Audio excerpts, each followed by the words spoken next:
Think back to October 29th, 1991. High noon in Dallas, Texas. The temperature was 64 degrees Fahrenheit. Around 300 miles to the west, in Amarillo, a similar city on the same latitude in the same state. But there, the thermometer read 22 degrees, a 42-degree difference over the space of a single afternoon. Not a weather anomaly, a warning sign that the sky was about to break. The forecast said a little rain on Halloween, maybe sleet, certainly not a blizzard. Winter in the upper Midwest doesn't arrive until December, but the sky wasn't following the calendar. Neither was the ground, which would soon be buried so fast that neighborhoods would disappear, not from sight but from human memory, of what they'd looked like just hours before.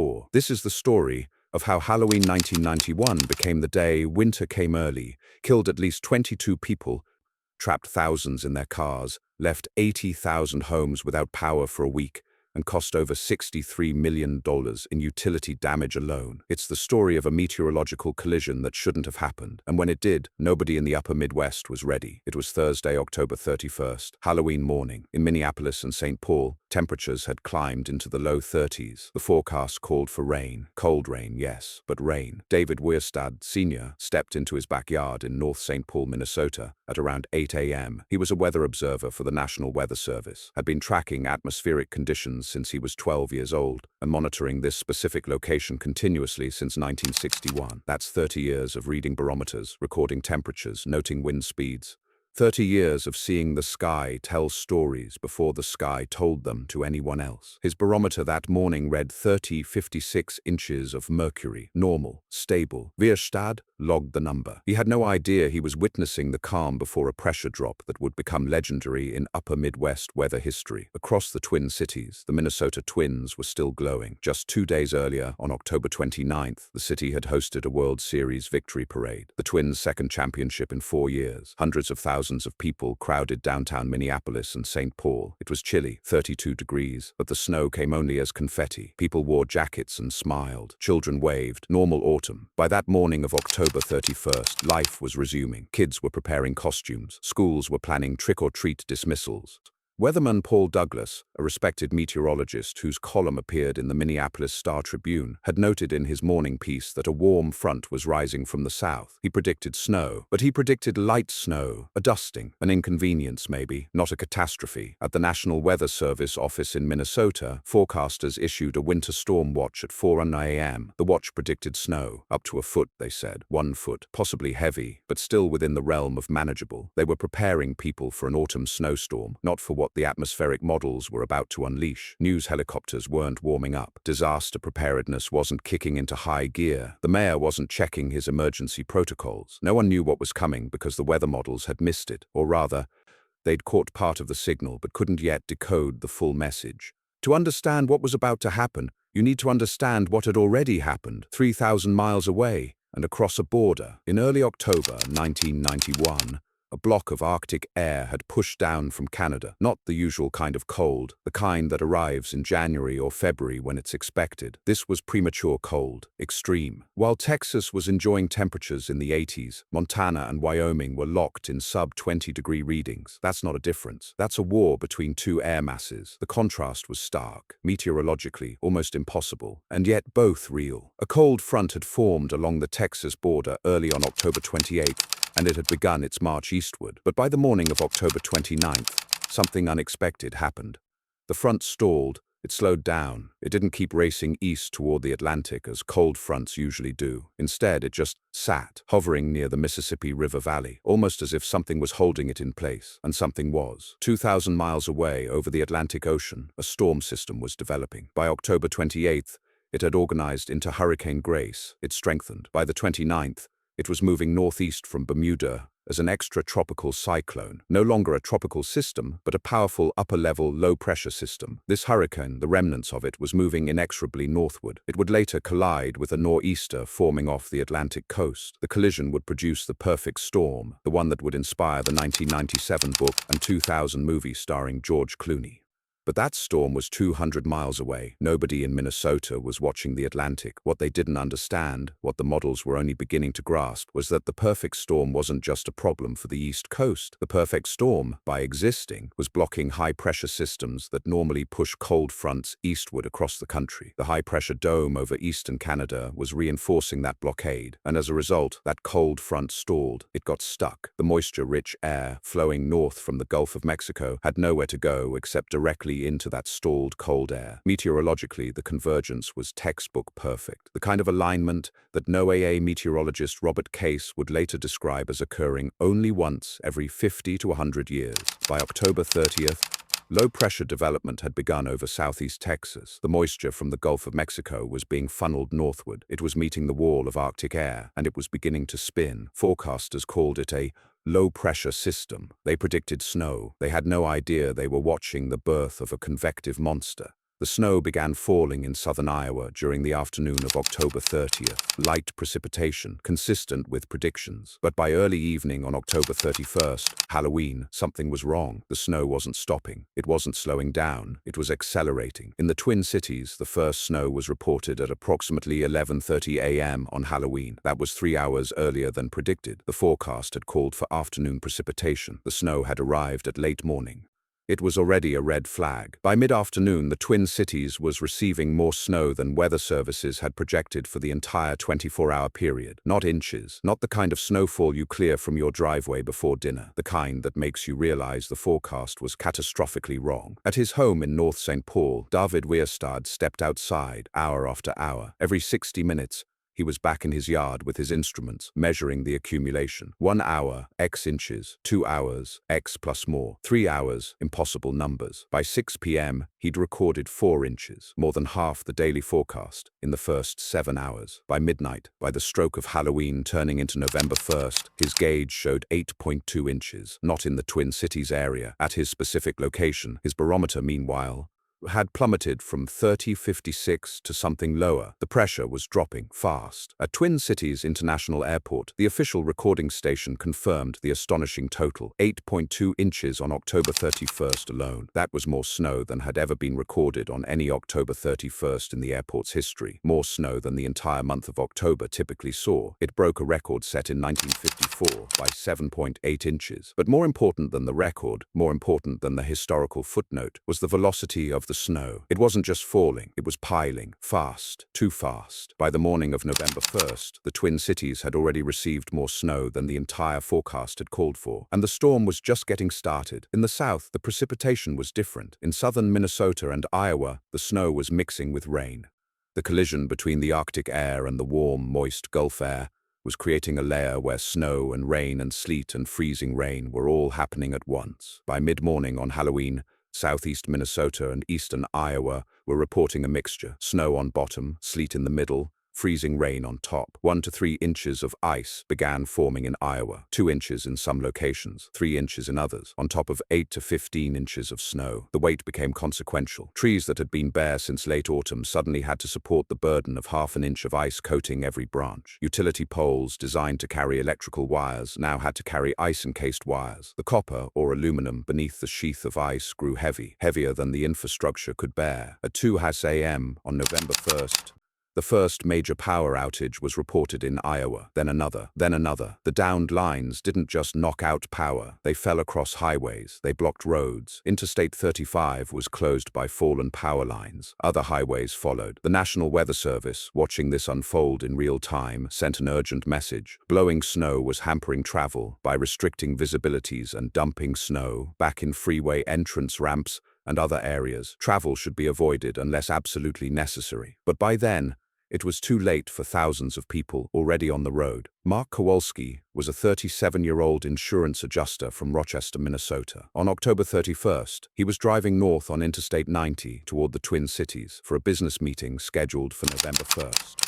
His 11-year-old daughter Sarah was in the back seat. She'd gotten out of school early for trick-or-treating. They never made it. Mark had left Rochester at around 2 p.m. The snow was already falling, but it was still manageable. Visibility was okay. He figured he'd beat the storm. He'd been driving I-90 for 15 years. He knew the road. He thought he could make it. By 4 p.m., visibility had dropped to a quarter mile. Mark could barely see the road markings. Other cars were pulling over. A few were spinning out. He saw an 18-wheeler jackknife near the Cedar Rapids exit. Mark decided to pull off as well. He found a roadside rest area, one that was being overwhelmed with other stranded travelers. By 6 p.m., there were 47 cars parked at that rest area. By 8 p.m., over 100. By midnight, Mark had lost count.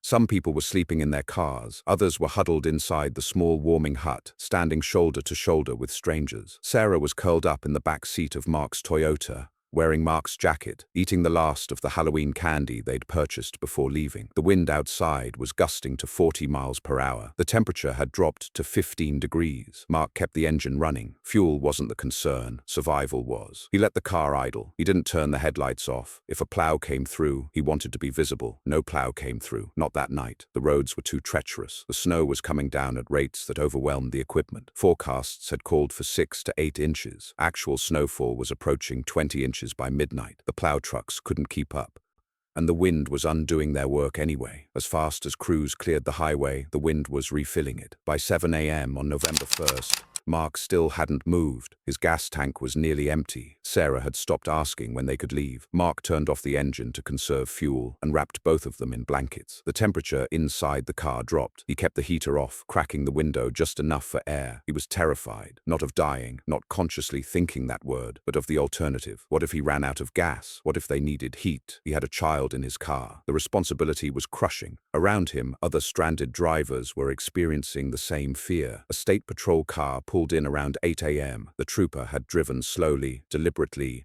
using the car's emergency lights to guide other trapped vehicles to a rest area that would later be converted into a temporary shelter. Mark was told to stay put. Help was coming. They were setting up a warming center at a local high school. Buses were being arranged. It would take until November 2nd morning before Mark and Sarah made it to the warming center, and another full day before the roads were passable enough for them to return to Rochester. Mark would later tell a reporter that the worst part wasn't the cold or the fear. It was the helplessness. It was watching his daughter understand that danger was real, that adults couldn't always prevent bad things, that sometimes you're just stuck.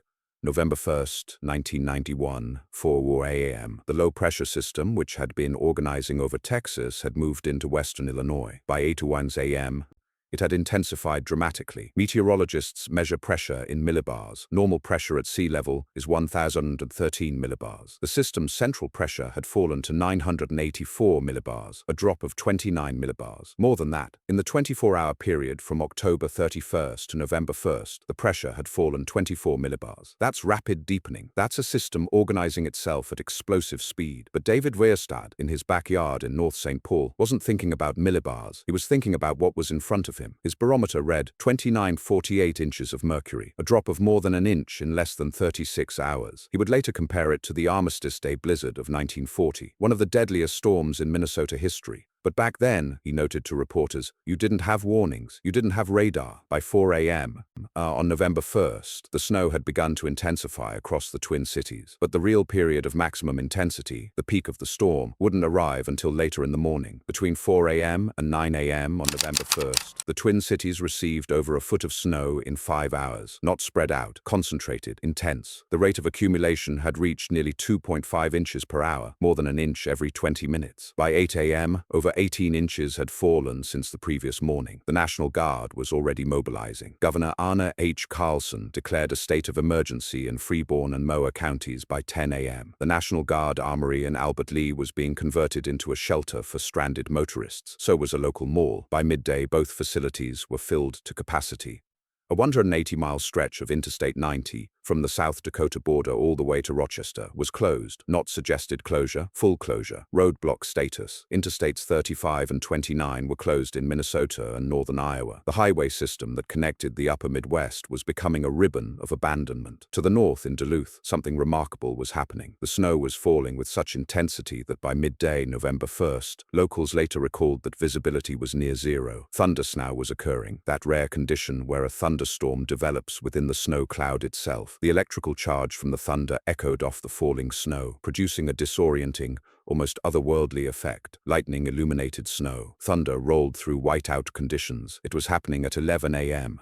in the morning, in broad daylight, if you could call it that. Between 1 p.m. and 4 p.m. on November 1st, Duluth was receiving 2 inches of snow per hour, 2 inches every 60 minutes. The snow was accumulating so fast that snow removal equipment couldn't process it. Parking lots were becoming impassable. Side streets became canyons of snow. Roads that had been passable at noon were blocked by 2 p.m. Across the region, businesses and schools made the decision to close. By November 1st, 900 schools and businesses had shut down in Minnesota alone, not dismissed early, closed, including 3M, one of the state's largest employers, including Honeywell, including the Carlson companies. The corporate infrastructure of Minnesota was halting. In North St. Paul, David Weirstad's barometer had dropped even further. The pressure was still falling. The system was still intensifying. By November 1st, the Twin Cities recorded a 24-hour snowfall of 21 inches. 21 inches in a single day, in a location that typically saw 60 inches for the entire winter season. Lucy Chen was a 63-year-old retiree living in a single-family home in the southern suburbs of Minneapolis. Her husband had passed away 3 years earlier. She lived alone. On October 31st, 1991, she woke up in her normal routine and decided around 10 a.m.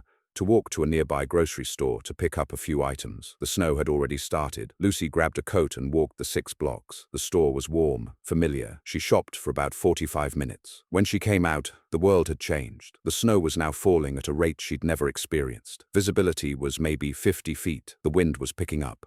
The temperature had dropped to 18 degrees. Lucy realized immediately she couldn't walk home. Not in this. It was too far, too dangerous. She called a cab from the store, waited 20 minutes. The cab never came. She called again. Dispatch said all cabs were already occupied, stranded, or unable to navigate the streets. "Please stay where you are," the dispatcher said. So Lucy stayed in the grocery store. So did 47 other customers. The store manager, a man named Robert Santos, made a decision. He would stay open. He would allow people to shelter in place. He called his wife and told her not to expect him home. He was going to be there for a while. For 14 hours, Lucy and the other 47 stranded customers stayed in that grocery store. The store manager and his 5 employees worked to provide what comfort they could: hot coffee, access to bathrooms, seats in the break room. By midnight, people were sleeping on the store's floor, using bags of flour as pillows. By 6 a.m. on November 1st, the snow had finally stopped falling so intensely. Robert Santos, the manager, was able to make arrangements for a snowplow to clear the parking lot. Lucy, along with the others, was able to walk home as the snow continued to fall, but at a more manageable rate. Lucy would later say that she'd been terrified, but also grateful. Grateful for a stranger's kindness. Grateful that Robert Santos had made the choice to stay and help. Grateful that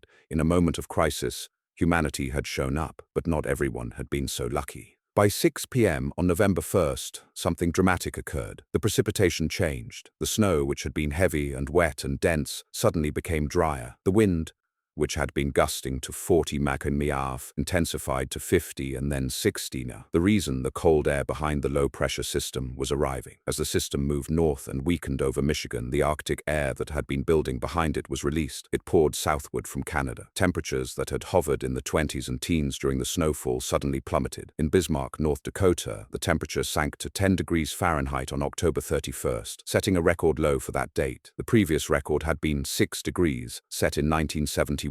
This new reading broke that by 16 degrees. In the Twin Cities, the low on November 3rd was 3 degrees Fahrenheit, the earliest below-zero temperature ever recorded in the city at that time. It broke the previous record set on November 11th, 1986.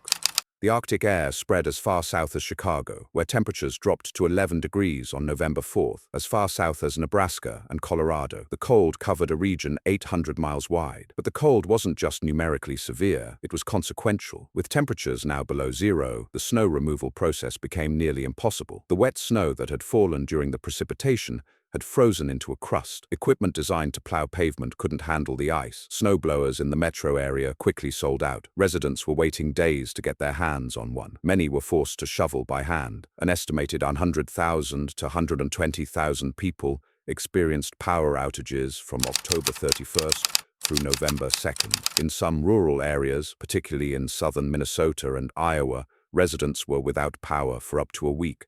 The National Guard was mobilized to deliver generators to isolated farmhouses. Residents huddled in their homes with limited heat, waiting for restoration crews to repair downed lines. At a local St. Paul hospital, surgeons treated 8 men for snowblower-related injuries that day alone. Fingers mangled or severed, hands lacerated. The combination of desperation to clear walkways and the brutal cold drove people to risk injury. By late afternoon, on November 1st, the State Patrol had already recorded more than 400 snow-related traffic accidents. Not fender benders, serious collisions, cars spinning out on ice-covered highways, jackknifed trucks, a multi-vehicle pileup on I-90 that involved 23 cars. The visibility was so poor that drivers couldn't see the collision ahead until they were already in it. At least 20 people died in the storm. Some reports suggest the number was as high as 22. Traffic accidents accounted for many. Heart attacks while shoveling accounted for others. Hypothermia from stranded vehicles or exposure claimed additional lives. The human cost was immediate. The infrastructure cost was immense and would take days to fully understand. In Duluth, Minnesota, the storm wasn't just severe, it was historic. As the low-pressure system moved northeast from Minnesota toward Michigan, Duluth found itself in the perfect position for a meteorological assault. The system was directly west of the city, positioned to funnel moisture across Lake Superior. The lake effect mechanism kicked into overdrive. Lake Superior, one of the Great Lakes, had a surface temperature of around 50 degrees Fahrenheit in early November.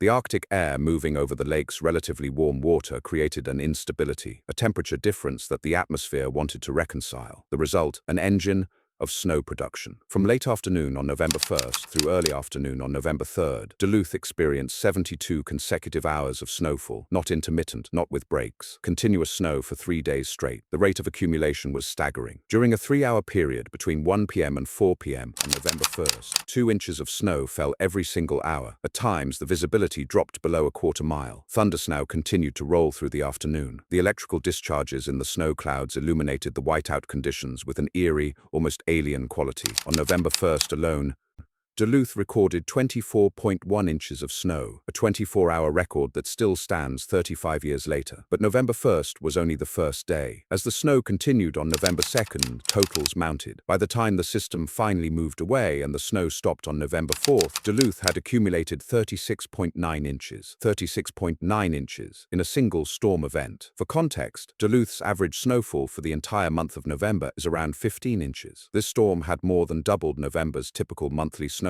in the span of 4 days. The 36.9-inch total set a state record for the largest single storm snowfall in Minnesota history. It held the record for 3 years, until January 1994, when Wolf Ridge ELC near Finland recorded 46.5 inches in a different storm. But in 1991, standing on November 4th with 36.9 inches on the ground, Duluth held the state record. More than that, it was the benchmark. For decades afterward, Duluth residents and weather observers across Minnesota would refer to the Halloween blizzard as the standard by which other storms were measured. David Vierstad, the weather observer in North St. Paul, would later write that the Halloween blizzard of 1991 would forever be the storm of the century. He'd been observing weather for 30 years at that time. He'd never seen anything like it. Meteorologically, the conditions that produced Duluth's 36.9 inches and the Twin Cities' 28.4 inches and the statewide records that fell across eastern Minnesota were the result of a meridional low-pressure track. That's when a storm moves almost due north, funneling moisture